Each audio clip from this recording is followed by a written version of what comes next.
My name is Solomon Kingsley Narh. You can consider me as your regular arty guy because I'm into several artistic things. Songwriting, singing, playing the instruments, keyboard, bass guitar, drums, and all that. And then I do my art as well, graphic design and corporate branding and digital art, all of that. And I'm the creative director for Adrenalin Media.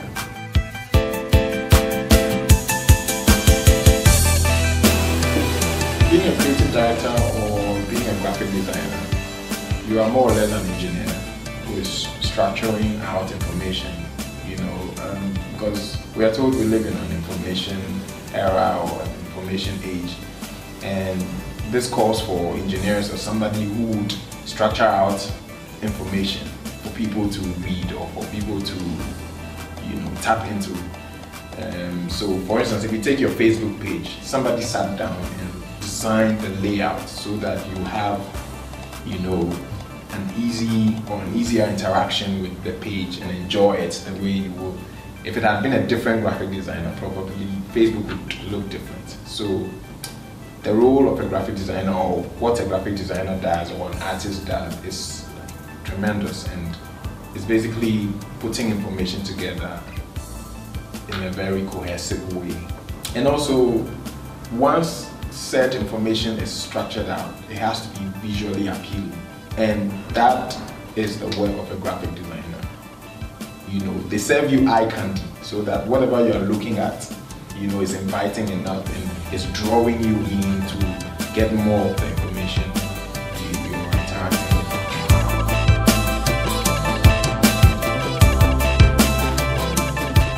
It all started when my dad bought me 12 sets, Monami, poster color, whatever sets. So I just took them out and started splashing them around in my efforts to paint a caricature, and I ended up wasting the entire thing. And I was asking him to buy me more. He was like, "No, didn't you read the instructions on the box? You're supposed to mix it with water." And okay. So that's when I started reading and researching into the art stuff, and he bought me several more books, like painting books and all of that. And my interest in it grew and became really huge. So throughout primary school, you'd mostly see most of my exercise books and my notebooks having drawings and being tainted by design and drawing and painting and colors, and that was the only way I could understand the lessons I was getting. I would read, but then the drawings and the designs helped me understand it better. There was a point where I almost got into trouble for that, but I overcame it. And what happened was, throughout my education, throughout my schooling, I had this knack or this zeal for design. But when I got to secondary school, I ended up in the general arts class. Basically, we had to go through all the various classes and find where our interest was. So I ended up at the general arts class, and then for a term, I did the physics, I did the elective maths, I did the geography and the economics, and I was excellent at it. I enjoyed it actually. But then I would, from time to time, visit the visual arts class, and I would see some of the things they were doing, and I was like, no, for real, this is where my heart is. This is what I really want to do. And thankfully, we were given the opportunity to switch classes by the end of the term, and I just moved to the visual art class, and I was like, this is where I want to be. My friends didn't understand, but later in life they would understand. So I held on to this, and throughout university, throughout my career up to this point, I've always been grateful I made that decision of sticking to it, sticking to being a graphic designer and being an artist, and it has paid off.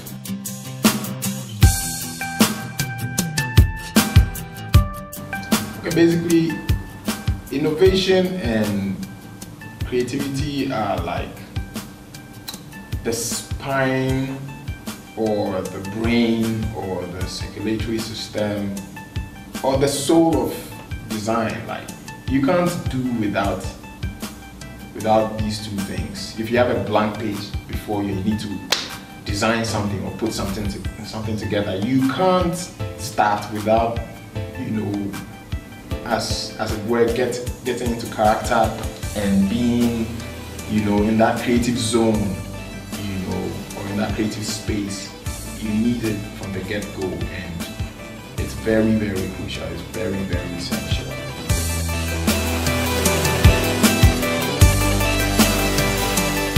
Well, innovation and creativity are very crucial in national development, because at the end of the day, being a graphic designer, I'm producing results, or I'm dishing out solution, you know.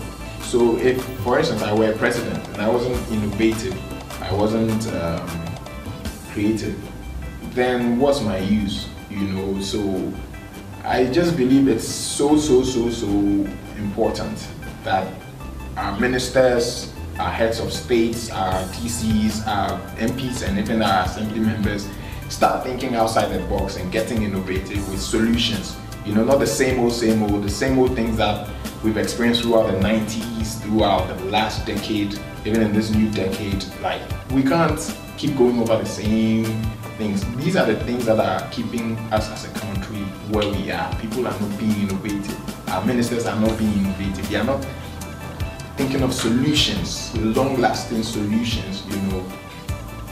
So innovation and creativity is very important, and I'm just waiting to see that president that will be innovative or creative to end my vote.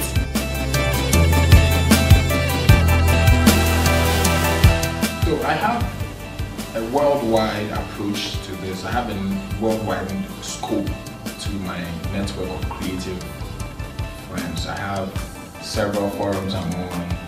One of them is Behance, and it's people, creatives from all over the world, from Australia, from Switzerland, from the UK, from the US, Poland, Finland, everywhere, African countries, South Africa, everywhere, on one platform, exhibiting the things they've done.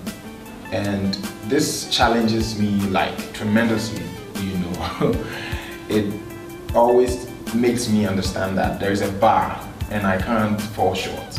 You know, even though I have a Ghanaian essence, there's a Ghanaian essence to the work I produce, there is still an international essence that I have to meet, you know, so I can't just be satisfying one and leaving the other. So this informs greatly on the kind of work I do. So whenever I'm working on anything, I just ask myself, is this work worthy of somebody from, say, Ireland, some creative genius from Ireland seeing it and then going like, whoa about it?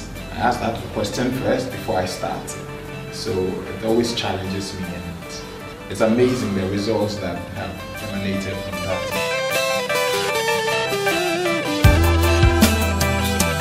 So education is really essential for creativity. What is a talent without skill? You know, and you get taught skill once you get an education as a creative person. Elsewhere, or in other countries or overseas, you know, they've set up all these institutions to cater for the arts or design or creative thinking.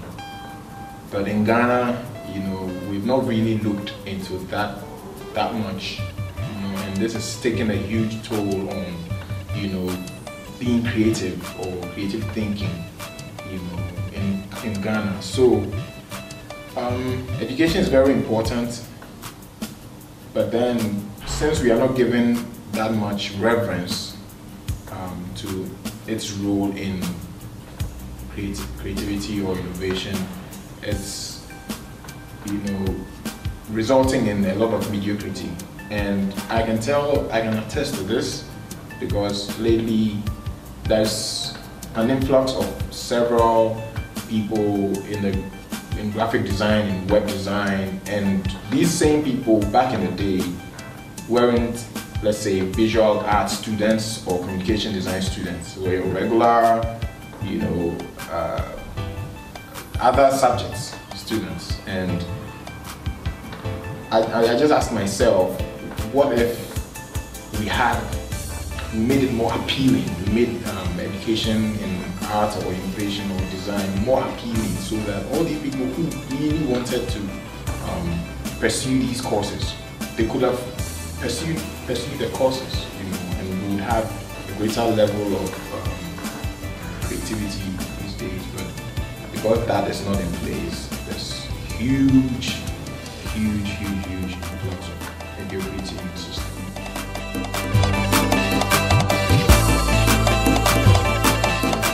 Well, it pays off globally, or in the general sense of the word. I mean, if you have people like Leonardo da Vinci or Picasso considered or revered as demigods of a sort, you know, it takes art to a certain level in other countries, you know, and it's highly respected, and that's why they are paid very well. But in Ghana or locally, you know, the artist is considered the dumb one who got bad grades in school. So why pay the artist as much as you'd be paying, say, the doctor or the engineer? You know, but hopefully, being the optimist that I am, I'm just hopeful that these days things are changing. Things will change for the better. For instance, here, for the work I do, I earn a certain, you know, comfortable amount, but I know it could be much better. It could be way better, because I know artists all over the world personally who earn probably 5 times or 6 times what I earn from what I do. So hopefully things will change locally and things will get better.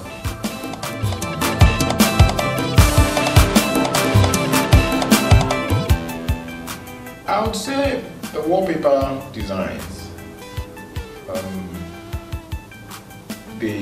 they were very challenging as well as rewarding, but challenging for 2 reasons. The first one being the fact that I wasn't being paid to do them. I opted to do them myself. You know, I was like, okay, these are some cool things. We have wallpaper designs all over the world, but we don't have Ghanaian themed wallpapers. So because I wasn't going to be paid for them, it was a bit of a challenge. And because of the number, you know, each set was like 20, and I had to just create everything from scratch. I wasn't using images or photos.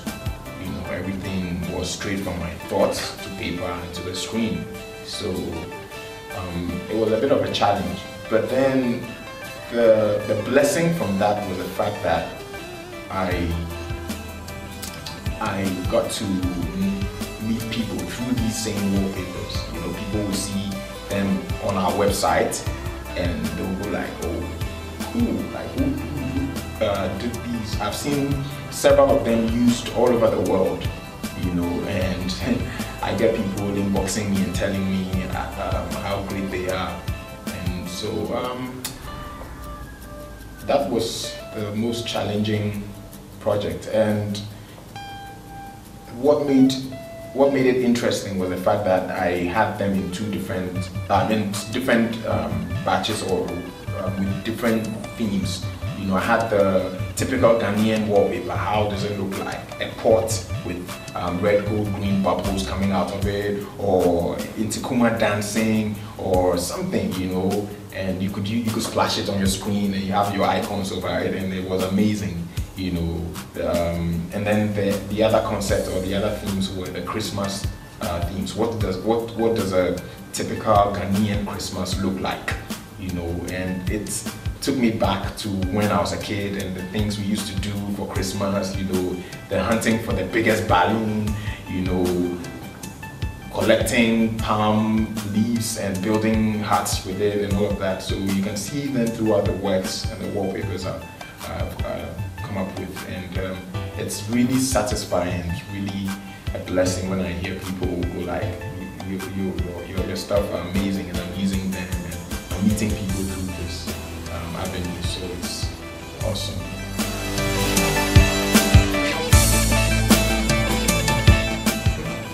For myself, I'm looking to expanding on the virtual networks, the people I have met online and a few of them in person, but I'm looking to meeting these people in person because I believe there's a whole world out there, there's a whole life out there to be lived, and by meeting these people and having a one-on-one interaction with them, you know, and networking in the true sense of the word, you know, I'll expand on my experience and on my knowledge and on my craft and on my skill. Also, I'm looking to getting what I'm doing done 100-fold, like expanding what I'm doing 10 times or 100 times or even 1,000 times what I'm doing, you know, to impact my world, to impact my generation, Africa and the world. And so that's what I seek to do in the future personally. But then as a company, as Adrenalin, we are looking to getting our name out there, opening several branches all over the world, all over Africa, I mean, and giving our services to where it's needed, impacting the generation.